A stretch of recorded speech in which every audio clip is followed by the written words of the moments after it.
Pacific halibut, the world's largest flatfish, would become the target of a much bigger fleet of Seattle fishing vessels. Bob Alverson manages the Fishing Vessel Owners Association, an organization that has represented Seattle's longline fishermen since 1914. He describes the birth of the halibut fleet.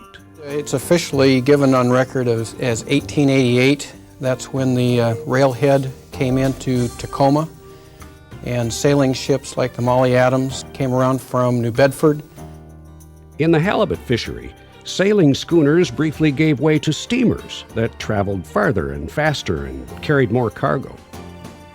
Early on, the Seattle waterfront became a hub of shipbuilding and repair. Maritime historian Jim Cole. I think that was probably in the 1880s and 1890s when things started to happen here. We were aware of the halibut resource. It was right in the Straits of Juan de Fuca. There were halibut steamers constructed here or converted from other types of vessels in Seattle. From the beginning, there was a strong ethnic cast to the Seattle fishing industry. A lot of the early participants in the fisheries were from Scandinavia, and there still is a very strong Scandinavian component in the halibut industry.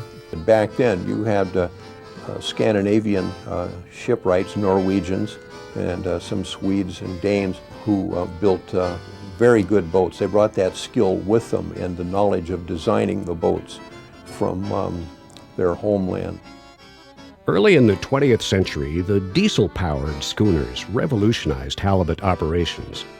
Nearly 100 years later, some of them are still working. There are some remarkable old schooner vessels in this fleet. The ones that come to mind are things like the Polaris and the Van Sea, built in the 1910s and 1920s, and beautifully maintained to this day. Some of them are just gorgeous vessels. Well, there was approximately 150 of them built.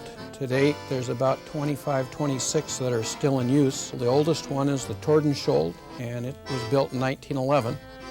So it's got about 9 years to go, and it'll be a century old.